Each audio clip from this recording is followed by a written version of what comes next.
सुगंधा कह रही है, बाबा आपके नेत्र खुले हैं, आपके नेत्र खुले हैं बाबा, आप मुझे बताएं मैं कौन से महीने से 16 सोमवार के व्रत प्रारंभ करूं, उसका विधान क्या है, क्या विधान। कहा भगवान वर्णन करे। ऋषियों ने कहा सुनो सुगंधा,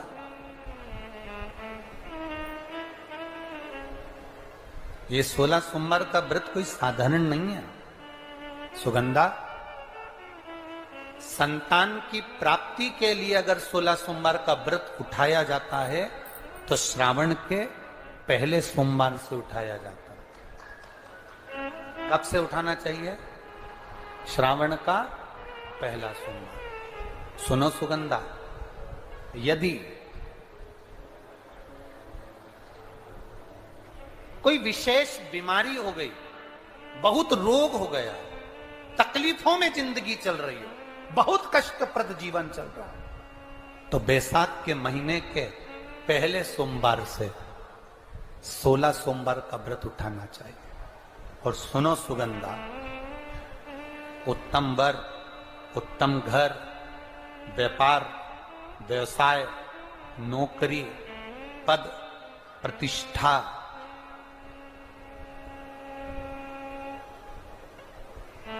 के लिए अगर हमें व्रत करना है तो मार्गशीर्ष मास का पहला सोमवार से इस व्रत को प्रारंभ कर देना चाहिए। मार्गशीर्ष मास का पहला जो सोमवार हो उसमें इस व्रत को प्रारंभ कर लो। और सुनो सुगंधा, ये व्रत दोपहर के तीसरा जो पहर हो, प्रदोष काल, उस प्रदोष काल के समय पर आप इस शिवलिंग की पूजन अपने घर में पार्थिव बनाकर स्मरण कर कर भगवान देव अधिदेव महादेव के लिए प्रसाद तैयार कर कर, आप जिस भाव से भगवान शंकर का आटा सेक कर या चूरमा बनाकर या मलिदा बनाकर जो भी आप बना रहे हैं, उससे 3 हिस्से प्रसाद के इस 16 सोमवार के व्रत में भी होते हैं। कितने हिस्से होते हैं? 3 हिस्से। पशुपति व्रत में 16 सोमवार के व्रत में एक अंतर भारी है। पशुपति व्रत में 2 हिस्से मंदिर में रह जाते हैं, एक हिस्सा अपने साथ आता है और स्वयं को खाना पड़ता है। पर 16 सोमवार के व्रत में यह भाव है, एक हिस्सा भोलेनाथ का रहता है, दूसरा हिस्सा भक्तों के लिए, शिव भक्तों के लिए रहता है, और तीसरा हिस्सा आपके लिए रहता है। यदि पूरा ना पा सकें तो दूसरे को भी आपके हिस्से का प्रसाद दे सकते हैं, प्रदान कर सकते। अब आ जाओ, बड़ा सुंदर प्रसंग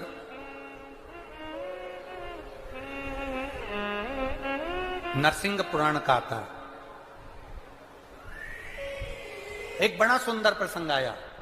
16 सोमवार के प्रसाद को कई माताएं जब 16 सोमवार का उद्यापन करती हैं, 16 जोड़े आमंत्रित करती हैं और 16 जोड़ों को घर में बुलाकर जब भोजन कराती हैं, तो वो 16 जोड़े जो भोजन करने वाले होते हैं या 16 सोमवार के उद्यापन, हम तो आपसे यहां तक कहेंगे कि 16 सोमवार का उद्यापन अगर किसी के यहाँ मोहल्ले में, कॉलोनी में, घर में किसी के यहाँ हो रहा हो तो उसके यहाँ आप भोजन भंडारा खाने के लिए जाओ चाहे मत जाओ, पर 16 सोमवार का अगर प्रसाद का उद्यापन का अगर प्रसाद मिल जाए तो दोनों हथेलियां फैलाकर श्री शिवाय नमस्तुभ्यम कहकर, ओम नमः शिवाय बोलकर, नमः शिवाय बोलकर अपनी कामना कर कर, किसी के अगर उद्यापन हुआ हो, दोनों हथेलियां फैलाकर उससे थोड़ा सा प्रसाद मांगकर उसी के दरवाजे पर खाकर आ जाइए,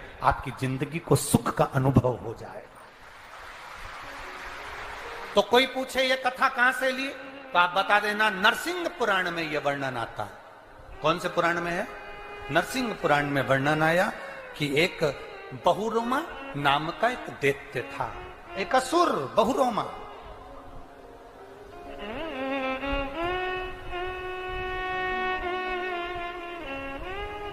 एक बार बहुरोमा नामक का ये दैत्य या असुर